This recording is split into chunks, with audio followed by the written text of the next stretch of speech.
بسم اللہ الرحمن الرحیم۔ سورۃ المزمل مکیہ۔ اس سورہ مبارکہ کی اب تک 10 آیات ہم پڑھ چکے ہیں۔ آج آیت نمبر 11 سے 15 تک ہم پڑھیں گے۔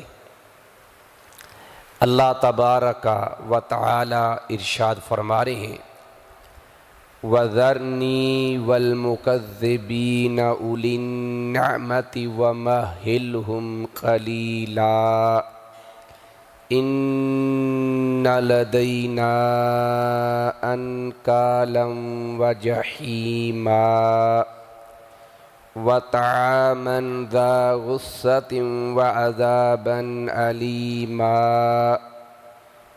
يَوْمَ تَرْجُفُ الْأَرْضُ وَالْجِبَالُ وَكَانَتِ الْجِبَالُ كَثِيبًا مَهِيلًا إِنَّا أَرْسَلْنَا إِلَيْكُمْ رَسُولًا شَاهِدًا عَلَيْكُمْ كَمَا أَرْسَلْنَا إِلَى فِرْعَوْنَ رَسُولًا۔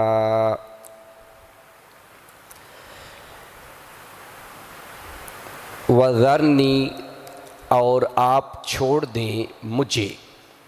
یہ اللہ تعالیٰ رسول اللہ صلی اللہ علیہ وآلہ وسلم سے کہہ رہے ہیں، اور مجھے چھوڑ دیں۔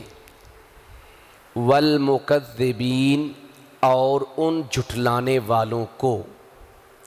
اولی النعمہ، اس کا معنی ہوتا ہے نعمتوں والے یا خوشحال، جو خوشحال ہیں، نعمتوں والے یا جو خوشحال ہیں۔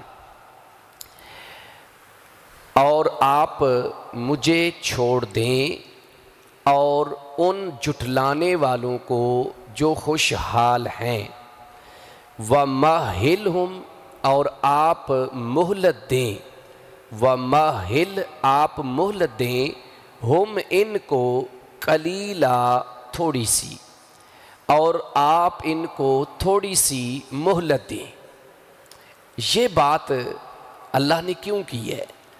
اگر ہم پیچھے تھوڑا سا جاتے ہیں آیت نمبر 9 میں، تو وہاں اللہ تبارک و تعالی نے رسول اللہ صلی اللہ علیہ وآلہ وسلم سے یہ کہا کہ آپ اپنا کارساز، اپنا وکیل اللہ کو بنا لیں۔ اب جب رسول اللہ صلی اللہ علیہ وآلہ وسلم نے اپنا وکیل اللہ کو بنا لیا ہے، تو اللہ فرماتے ہیں کہ اب کفار جو کچھ بھی کرتے ہیں، آپ نے ان کے ساتھ کوئی مقابلہ نہیں کرنا، آپ نے بذات خود ان سے انتقام نہیں لینا، ان سے کوئی بدلہ نہیں لینا، ان سے لڑائی جھگڑا نہیں کرنا، صبر سے کام لینا ہے۔ بس آپ یہ سارا معاملہ میرے سپرد کر دیں۔ اس لیے فرمایا کہ مجھے چھوڑ دیں، مطلب ہے کہ سارا معاملہ میرے سپرد کر دیں۔ جب وکیل مجھے بنایا ہے تو پھر میں جانوں اور میرا کام جانے۔ جیسے میں نے کل بھی مثال دی تھی کہ ہم وکیل کرتے ہیں تو وکیل کیا کہتا ہے کہ بھئی اب میرا کام ہے آپ کا کیس لڑنا، آپ پریشان نہ ہوں، آپ بے فکر ہو جائیں، میں دیکھ لوں گا۔ تو یہ تو ایک دنیا کا وکیل ہے نا۔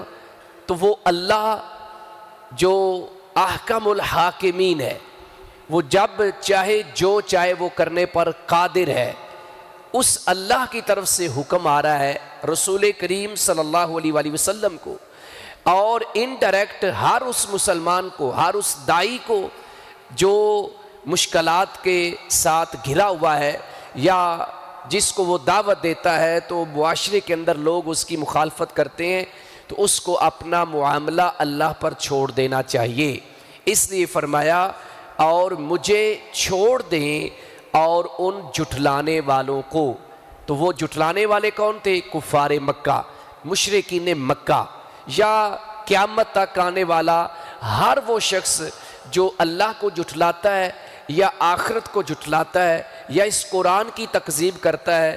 جو بھی انسان اللہ کے احکامات کو جھٹلانے والا ہے وہ اسی زمرے پہ آتا ہے، اور اس کا معاملہ اللہ کے سپرد کر دو۔ اور مجھے چھوڑ دیں اور ان جھٹلانے والوں کو جو نعمتوں والے ہیں یا خوشحال ہیں۔ اس کا معنی ایک ہی ہے، یعنی خوشحال بھی کر سکتے ہیں، نعمتوں والے بھی کر سکتے ہیں۔ اور انہیں تھوڑی سی مہلت دے، یعنی وہ مہلت کیا ہے کہ آپ انتظار کریں، انشاءاللہ میں اللہ جو ہوں اس کو ضرور پکڑ لوں گا، یعنی میں اللہ نے چاہا تو میں اس کو ضرور پکڑوں گا دنیا میں بھی، اور بالفرض اگر دنیا میں کوئی بچ بھی گیا تو آخرت میں بچنے والا نہیں ہے، جس کا اشارہ آگے آ بھی رہا ہے۔ وَمَهِّلْهُمْ قَلِيلًا، اور آپ انہیں تھوڑی سی مہلت دیں، تھوڑی سی انہیں مہلت دیں، ٹائم دیں، وقت دیں۔ آپ نے پریشان نہیں ہونا کہ یہ دیکھو کافر ہیں، نافرمان ہیں، باغی ہیں، سرکش ہیں، اور پھر بھی یہ دن بدن خوشحال ہوتے جا رہے ہیں اور ان کے پاس وسائل بہت زیادہ ہیں، تو آپ نے اس بات کے اوپر پریشان نہیں ہونا، تھوڑی سی مہلت دیں، تھوڑا سا ٹائم دیں، پھر آگے دیکھتے ہیں کیا ہوتا ہے۔ آگے اللہ فرماتے ہیں اِنَّ بلا شبہ لدینا، ہمارے پاس، لدینا ہمارے پاس، انکالا بیڑیاں ہیں، انکالا بیڑیاں ہیں۔ یہ ویسے اس زنجیر کو کہتے ہیں جس کے ساتھ جانور کے پاؤں کو باندھا جاتا ہے، تو مراد زنجیریں، بیڑیاں۔ بلا شبہ ہمارے پاس بیڑیاں ہیں، وجحیما، اور سخت بھڑکتی ہوئی آگ، یعنی دنیا میں اگر یہ بچ بھی جاتے ہیں تو آخرت میں بچنے والے نہیں ہیں۔ ہمارے پاس ایسے باغیوں کے لیے، ایسے جھوٹے لوگوں کے لیے اور ایسے سرکشی کرنے والوں کے لیے بیڑیاں بھی ہم نے تیار کر رکھی ہیں جو ان کے پاؤں میں پہنائی جائیں گی، اور اللہ تعالی نے زنجیریں بھی تیار کر رکھی ہیں جن کے ساتھ ان کو ستونوں کے ساتھ باندھ دیا جائے گا تاکہ یہ کہیں بھاگ نہ سکے، اور پھر ان کے اوپر آگ ڈالی جائے گی اور آگ کا عذاب ان کو دیا جائے گا۔ بلا شبہ ہمارے پاس بیڑیاں ہیں اور سخت بھڑکتی ہوئی آگ، یعنی بیڑیاں بھی پہنائیں گے اور پھر بھڑکتی ہوئی آگ میں بھی ان کو جھونک دیں گے۔ اور کھانے کو کیا ملے گا؟ وَطَعَامًا، اور کھانا ہے ذا غصہ، یہ ہوتا ہے گلے میں پھنس جانے والا، یعنی اتنا کڑوا، اتنا خطرناک، کانٹوں والا، جس کا ذکر کئی جگہوں کے اوپر، جیسے تھور کا کھانے کا ذکر آیا ہے، جیسے سورہ الغاشیہ کے اندر اس کھانے کا ذکر آیا ہے، تو فرمایا کہ وَطَعَامًا ذا غصہ، اور گلے میں پھنس جانے والا کھانا ہے، یعنی ان کی خوراک کوئی وی آئی پی ڈشز نہیں ہوں گی، کوئی وی آئی پی کھانے نہیں ہوں گے، بلکہ ایسا کھانا ہوگا کہ جب یہ گلے میں جائے گا تو گلے میں ہی اٹک جائے گا، گلے میں ہی پھنس جائے گا، تو بجائے یہ خوش ہونے کے اور پریشان ہو جائیں گے۔ جیسے پینے کے لیے پانی مانگیں گے تو ان کو اسی جہنم سے، جہنمیوں کے جسم سے نکلا ہوا گلا سڑا خون اور پیپ پینے کو دی جائے گی۔ اب دل نہیں چاہے گا کہ اس کو پئیں، لیکن مجبوری ہوگی، پھر بھی گھونٹ گھونٹ کر کے اس کو پئیں گے۔ تو فرمایا وَطَعَامًا ذا غصہ، اور گلے میں پھنس جانے والا کھانا ہے، وَعَذَابًا عَلِيمًا، اور دردناک عذاب ہے، دردناک عذاب ہے۔ یہ اخروی عذاب کی بات ہو رہی ہے، یعنی دنیا میں بھی اللہ نے کافروں کو پکڑا، جیسے بدر میں بڑے بڑے سردار مارے گئے، مسلمانوں کے ہاتھوں ذلیل ہوئے، رسوا ہوئے، اور جو بچ گئے طبعی موت مر گئے، یعنی دنیا میں انہیں کوئی بڑا عذاب نہیں آیا، تو آخرت میں ان کے لیے عذاب اللہ نے تیار کر رکھا ہے۔ اور گلے میں پھنس جانے والا کھانا ہے اور دردناک عذاب ہے، یوما، جس دن ترجفو، ترجفو رجفہ یرجفو کا معنی ہوتا ہے کانپ جانا، جس دن کانپیں گے، الارض، زمین، والجبال، اور پہاڑ، یعنی لرز جانا کس چیز کا، کانپ جانا، ریزہ ریزہ ہو جانا۔ پہاڑوں کے ریزہ ریزہ ہونے کے بارے میں سورۃ القاریہ اور دیگر سورہ نبا اور اس طرح کی کئی صورتوں میں ہم یہ باتیں پڑھ چکے ہیں کہ پہاڑ کیسے ریزہ ریزہ ہو جائیں گے۔ تو فرمایا کہ جس دن زمین اور پہاڑ کانپیں گے، یعنی جس طرح ایک زلزلہ آتا ہے اور چیز ہمیں دیواریں اور بڑی بڑی جو بلڈنگز ہیں وہ کانپتی ہوئی نظر آتی ہیں، جھولتی ہوئی نظر آتی ہیں، تو فرمایا کہ یہ زمین اور پہاڑ بھی کانپ رہے ہوں گے، اور صرف کانپیں گے نہیں بلکہ آگے اللہ فرماتے ہیں وَكَانَتِ الْجِبَالُ، اور پہاڑ ہوں گے، یعنی کانا کا معنی ہو جانا، تو کانت ہو جائیں گے، الجبال و پہاڑ، کثیبا، کثیبا کہتے ریت کے ٹیلے، کثیبا کا معنی کیا ہے؟ ریت کے ٹیلے، اور مہیلا، گرائے ہوئے، جیسے وَمَاهِلْ، آپ ان کو چھوڑ دیں، ڈھیل دے دیں، مہلت دے دیں، تو کس چیز کو چھوڑنا؟ تو مہیلا وہ چیز جس کو چھوڑ دیا جائے اور وہ نیچے گر رہی ہو، تو جیسے آپ ریت ہاتھ میں پکڑتے ہیں نا، تو آپ ہاتھ کی مٹھی کھولتے ہیں تو ریت نیچے گرتی جاتی ہے، یعنی وہ پہاڑ جو اتنے مضبوط ہیں جن کو اللہ تعالیٰ نے زمین کے اندر گاڑ رکھا ہے۔ وَإِلَى الْجِبَالِ كَيْفَ نُصِبَتْ، آپ نے پہاڑوں کی طرف نہیں دیکھا کہ کیسے اللہ نے ان کو گاڑ رکھا ہے؟ وہ پہاڑ جو زمین کے نیچے ہیں، یعنی جتنے سطح زمین سے اوپر ہیں اتنے ہی سطح زمین کے نیچے ہیں، لیکن جب قیامت آئے گی، اللہ کا عذاب آئے گا، تو یہ پہاڑ ریزہ ریزہ ہو جائیں گے، بلکہ وہ رنگین جو دھنکی ہوئی روئی ہوتی ہے، روئی کے گالے ہوتے ہیں، اس طرح اڑ رہے ہوں گے۔ اور یہاں پہ اللہ تعالیٰ کہہ رہے ہیں کہ وہ پہاڑ ایسے ہوں گے جیسے گرائی ہوئی ریت کے ٹیلے ہوتے ہیں۔ اب آپ صحرائی علاقے میں جائیں، چولستان کے علاقوں میں جائیں، تو وہ ریت کے بڑے بڑے ٹیلے آپ کو دور سے نظر آتے ہیں۔ جب تیز آندھی اور طوفان آتا ہے تو ایک دم ریت ایک جگہ پر جمع ہو جاتی ہے، لیکن کیا وہ مضبوط ہے؟ نہیں، وہ مضبوط نہیں ہے، بلکہ آپ ہلکا سا ہاتھ لگائیں گے تو اڑنا شروع ہو جائے گی، پھر ہوا کا جھونکا آئے گا تو وہاں وہ جو ٹیلا بنا ہوا وہاں سے اڑ کے کہیں اور چلی جائے گی۔ تو جس طرح وہ ریت جو ہم دنیا میں دیکھتے ہیں کہ وہ ایک ایک ذرہ الگ الگ ہوتا ہے، اس کے اندر کوئی قوت اور طاقت نہیں ہوتی، قیامت کے دن یہ مضبوط بلند و بالا پہاڑ بھی ایسے ہی ہو جائیں گے۔ فرمایا کہ وَكَانَتِ الْجِبَالُ كَثِيبًا مَهِيلًا، اور پہاڑ گرائی ہوئی ریت کے ٹیلے ہو جائیں گے۔ اِنَّا، بلا شبہ یا بے شک، ہم نے ارسلنا، ہم نے بھیجا، بلا شبہ یا بے شک ہم نے بھیجا، الیکم، تمہاری طرف۔ اللہ نے دو طریقوں سے کفار مکہ کو یہاں ڈرایا ہے۔